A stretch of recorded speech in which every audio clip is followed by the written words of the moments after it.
So hello everyone, नमस्कार साथियों। स्वागत है आप सभी का एक बार फिर से डेली करंट अफेयर्स की क्लास में।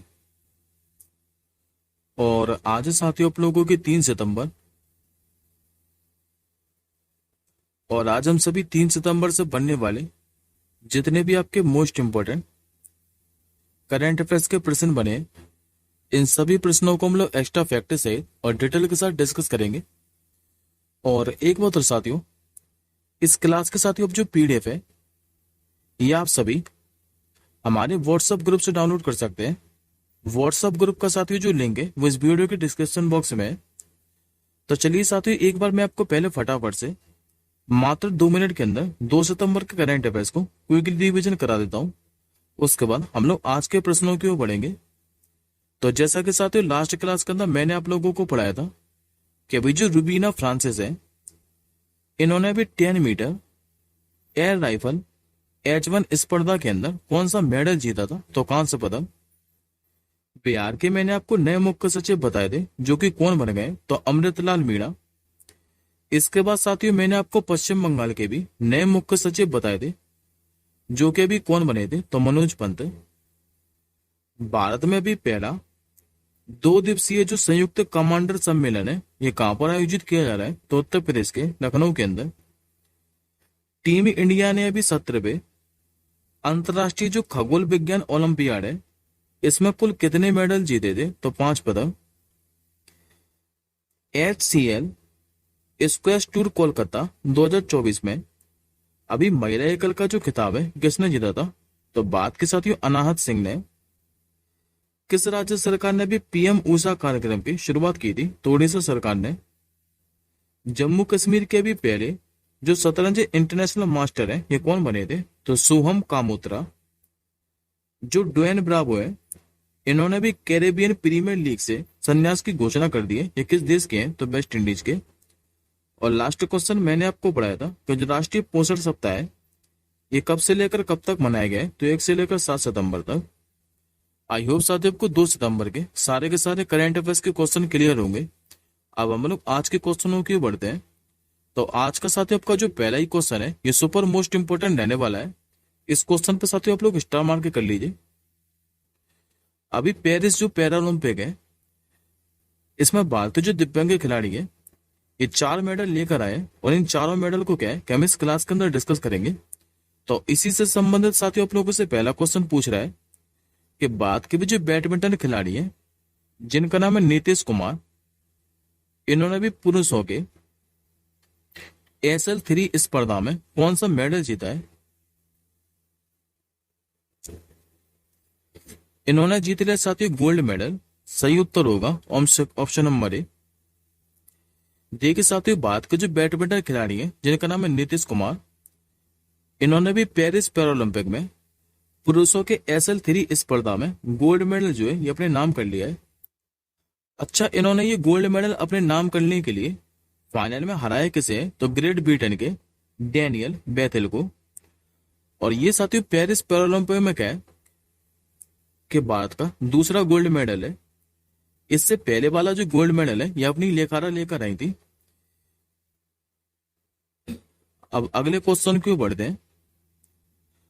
अगला क्वेश्चन साथियों आप लोगों से पूछ रहा है कि अभी जो योगेश कथुनिया है इन्होंने डिस्कस थ्रो F56 स्पर्धा में कौन सा मेडल जीता है।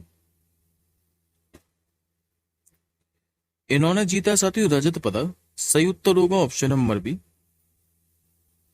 ये जो साथियों बात के योगेश कथुनिया है, इन्होंने भी पेरिस पैरालंपिक 2024 में चक्का फेंक F56 स्पर्धा में रजत पदक जो है ये अपने नाम कर लिया है। और इनका साथियों जो बेस्ट थ्रो है ये कितना रहा है, तो 42.22 मीटर। हालांकि साथियों इससे पहले भी क्या है कि जो टोक्यो पैरालंपिक थे इसी स्पर्धा में इन्होंने रजत पदक ही जीता था। अगले क्वेश्चन क्यों बढ़ते हैं। तीसरा क्वेश्चन साथियों आप लोगों से पूछ रहा है जो कि पेरिस पैरालंपिक से ही संबंधित है। अभी पेरिस पैरालंपिक 2024 में जो निशात कुमार है इन्होंने भी पुरुषों की ऊंची कूद T47 स्पर्धा में कौन सा मेडल जीता है। इन्होंने भी जीत लिया साथियों रजत पदक। करेक्ट आंसर होगा ऑप्शन नंबर बी। ये जो साथियों निषाद कुमार है, ये हिमाचल प्रदेश के हैं और इन्होंने भी पेरिस पैरालंपिक में पुरुषों की ऊंची कूद T47 स्पर्धा में क्या है कि रजत पदक अपने नाम कर लिया है। और इन्होंने साथियों कितनी मीटर ऊंची कूद लगाई है, तो 2.4 मीटर। हालांकि साथियों इससे पहले क्या है कि जो निषाद कुमार है, इन्होंने टोक्यो पैरालंपिक में भी 2.4 मीटर की ऊंचाई के साथ ही रजत पदक ही जीता था। ये आज का साथियों आपका चौथा क्वेश्चन है पेरिस पैरालंपिक से। आप लोगों से पूछ रहा है कि भाई भारतीय जो पैरा शटलर है जिनका नाम है तुलसी मीति मुरुगेसन, इन्होंने भी महिलाओं की SU5 स्पर्धा में कौन सा मेडल जीता है। इन्होंने भी साथियों रजत पदक ही जीता है। करेक्ट आंसर होगा ऑप्शन नंबर बी।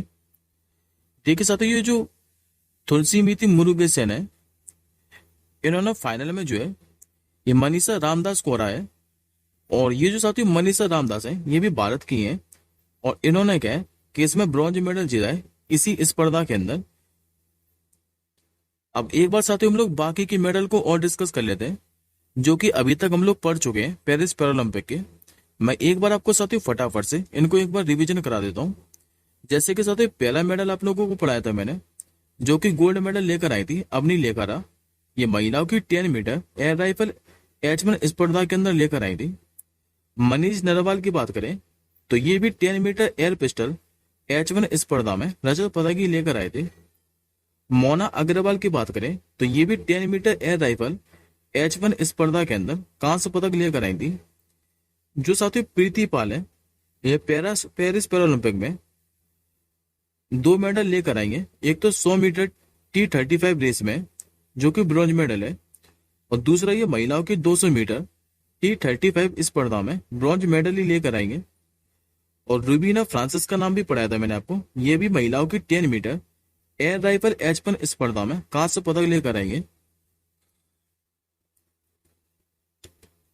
इस क्वेश्चन पर साथियों स्टार मार्क कर लीजिए, क्योंकि ये क्वेश्चन क्या है कि कई एग्जामों में पूछ चुका है और आगे भी आप लोगों को देखने को मिलेगा। अभी जो डूरंड कप है 2024 जो कि फुटबॉल से संबंधित है, इसका भी जो खिताब है ये किसने जीता है।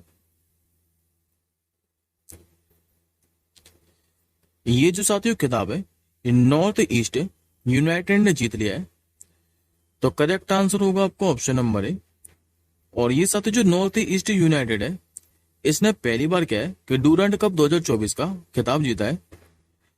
अच्छा, पेनल्टी शूट आउट में हराया किसको है, तो मोहन बागान को।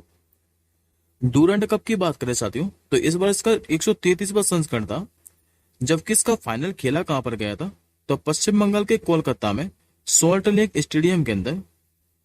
और ये जो साथियों विजेता टीम है नॉर्थ ईस्ट यूनाइटेड, इसको 60 लाख रुपए की इनामी राशि दी गई है, जबकि जो उपविजेता रही है मोहन बागान, इसको 30 लाख रुपए की इनामी राशि मिली है। अब बात करते साथ हम लोग डूरंड कप के बारे में, तो मैं आप लोगों को पहले ही बता चुका हूं कि इसका संबंध फुटबॉल से है। यह पहली बार 1988 में आयोजित किया गया था, और कहां पर, तो अन्ना डेल शिमला के अंदर। जबकि साथियों लास्ट जो किताब है यानी कि 2023 वाला, ये किसने जीता था, तो मोहन बागान ने, जो कि 17वां खिताब था मोहन बागान का।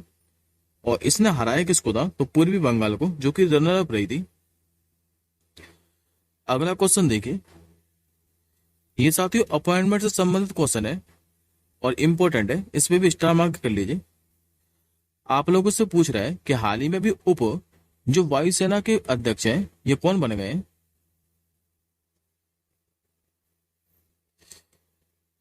इनका नाम है साथियों तेजिंदर सिंह। सही उत्तर होगा ऑप्शन नंबर बी। ये जो साथियों तेजिंदर सिंह है, ये राष्ट्रीय रक्षा अकादमी के पूर्व छात्र हैं, जो कि 13 जून 1987 को भारतीय वायुसेना के लड़ाकू शाखा में नियुक्त हुए थे। और इनको भी भारतीय वायुसेना का क्या है कि उप प्रमुख बना दिया गया। बात करते साथ हम लोग भारतीय वायुसेना के बारे में, तो स्थापना हुई थी 8 अक्टूबर 1932 को। इसीलिए साथियों हर साल 8 अक्टूबर को क्या है कि भारतीय वायुसेना दिवस मनाया जाता है। मुख्यालय आप लोगों को देखने को मिलेगा नई दिल्ली के अंदर। और इसका आदर्श वाक्य क्या है, तो नवा स्पर्शन दीप्तम। जबकि साथियों वर्तमान में जो वायुसेना अध्यक्ष है ये कौन है, तो एयर चीफ मार्शल विवेक राम चौधरी। एक बार साथियों वो लोग बाकी के नाम और देखिए, जैसे कि साथियों उपेंद्र द्विवेदी, इनका नाम मैंने अभी आपको रिसेंटली ही पढ़ा है कि इनको भी भारतीय थल सेना का प्रमुख बनाया गया है। जबकि जो अनिल चौहान है ये वर्तमान में देश के दूसरे सीडीएस बने थे, यानी कि चीफ ऑफ डिफेंस स्टाफ। अगला क्वेश्चन देखिए, अभी सुप्रीम कोर्ट के लिए नए झंडे और प्रतीक चिन्ह का जो अनावरण है ये किसने किया है, तो ये कह सकते हो भारत की राष्ट्रपति द्रौपदी मुर्मू जी ने। करेक्ट आंसर होगा ऑप्शन नंबर ए। अब इस क्वेश्चन के बारे में साथियों थोड़ा ध्यान से समझिएगा, ये भी काफी ज्यादा मोस्ट इंपोर्टेंट क्वेश्चन है। देखिए भी राष्ट्रपति द्रौपदी मुर्मू ने क्या है कि भारत के भी सर्वोच्च न्यायालय की 75वीं वर्षगांठ के उपलक्ष्य में नए ध्वज और लोगों का अनावरण किया है। ये जो साथियों नया ध्वज और लोगों की अवधारणा है ये राष्ट्रीय फैशन प्रौद्योगिकी संस्थान जो कि दिल्ली के अंदर है इसी के द्वारा की गई है। इस ध्वज में अगर आप लोग देखोगे तो एक साथी संस्कृत श्लोक लगा है और इस श्लोक को जरूर याद रखिएगा, हो सकता है आप लोगों से एग्जाम में पूछ ले। ये श्लोक क्या है, तो यतो धर्मस्तो जया, जिसका साथियों हिंदी में अर्थ क्या है, तो जहां धर्म है वहां विजय। ध्वज के सबसे ऊपर देखोगे तो आपको अशोक चक्र देखने को मिलेगा और बीच में साथियों सुप्रीम कोर्ट की बिल्डिंग है, जबकि सबसे नीचे क्या है कि संविधान की किताब है। बात करते साथियों हम लोग सुप्रीम कोर्ट के बारे में, तो ये एक संवैधानिक निकाय है। अस्तित्व में वो कब आया था, तो 26 जनवरी 1950 को। और वर्तमान में इसके 50वें नंबर के जो चीफ जस्टिस ऑफ इंडिया है ये कौन है, तो डीवाई चंद्रचूड़ साहब। और भारतीय संविधान के साथियों भाग 4 के अंदर अनुच्छेद 124 से लेकर 147 तक सुप्रीम कोर्ट के बारे में क्या है कि चर्चा की गई है। अगला क्वेश्चन देखिए, इस क्वेश्चन पे भी साथियों स्टार मार्क कर लीजिए, क्योंकि ये भी क्वेश्चन जो है ये आज का सुपर मोस्ट इंपोर्टेंट क्वेश्चन है। क्योंकि साथियों वर्ष 2024 में क्या है कि 5 लोगों को इस बार रेमन मैग्सेसे पुरस्कार दिया गया है और जिसमें से सबसे मोस्ट इंपोर्टेंट जो नाम है ये यही वाला है। आप लोगों से पूछ रहा है कि अभी वर्ष 2024 का जो रेमन मैग्सेसे पुरस्कार है इससे कैसे सम्मानित किया जाएगा, तो ये साथी जापानी फिल्म निर्देशक नाम है जिनका हायाओ मियाजाकी। करेक्ट आंसर होगा ऑप्शन नंबर डी। डी के साथ जो जापानी फिल्म निर्देशक है हायाओ मियाजाकी, इनको ये जो पुरस्कार है ये एनिमेशन के क्षेत्र में दिया जाएगा। वैसे तो साथियों इस बार क्या है कि 5 लोगों को रेमन मैग्सेसे पुरस्कार दिया जाना है और ये 5 के नाम क्या है कि आप लोगों को याद रखने पड़ेंगे, क्योंकि साथियों इंपॉर्टेंट क्वेश्चन है। जैसे कि जो कर्मा फुत्सु है ये भूटान के शिक्षाविद है, इनको भी दिया जाएगा। गुएन थी नोक फुओंग को, ये वियतनामी डॉक्टर है, इनको भी मिलेगा। फरवीजा फरहीन ये इंडोनेशिया के पर्यावरण कार्यकर्ता हैं, इनको भी मिलने वाला है ये पुरस्कार। जापान से मिलेगा हायाओ मियाजाकी को, जो कि मैं आपको पढ़ा चुका हूं एनिमेशन के क्षेत्र में। और थाईलैंड के साथ ये एक रूरल डॉक्टर्स मूवमेंट को मिलेगा ये, तो याद रखिएगा।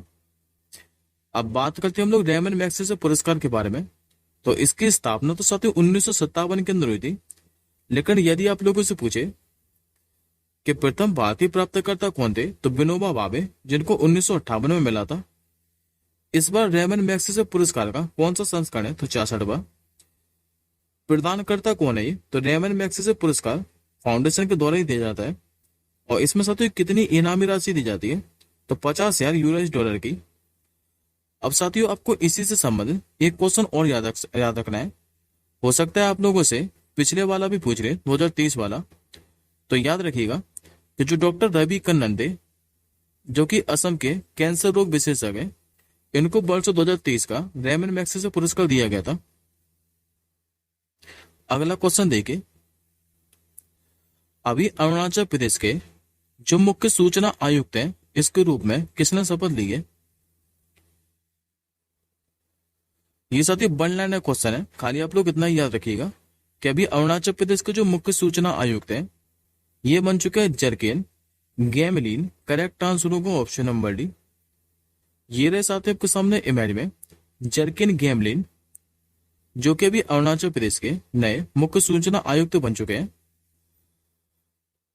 ये आज का साथ आपका आखिरी क्वेश्चन है जो कि दिवस से संबंधित रहने वाला है।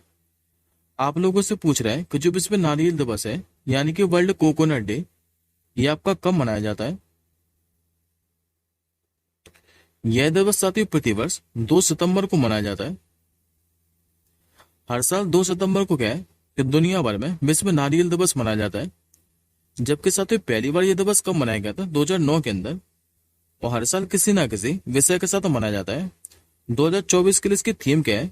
तो एक सर्कुलर अर्थव्यवस्था के लिए नारियल अधिकतम मूल्य के लिए साझेदारी का निर्माण, ये 2024 के लिए वर्ल्ड कोकोनट डे की थीम है। ये रहा साथियों आपका आज का क्वेश्चन ऑफ द डे। इस प्रश्न का आंसर आप लोग कमेंट बॉक्स के अंदर कीजिएगा कि भाई जो हिंदुस्तान एरोनॉटिक लिमिटेड है, इसके चेयरमैन और जो मैनेजिंग डायरेक्टर है, इसका भी जो अतिरिक्त प्रभार है, ये किसने संभाला है? इस क्वेश्चन का आंसर आप लोग कमेंट बॉक्स के अंदर बताइएगा। अब हम जल्दी मिलेंगे साथियों अगली क्लास के साथ ही।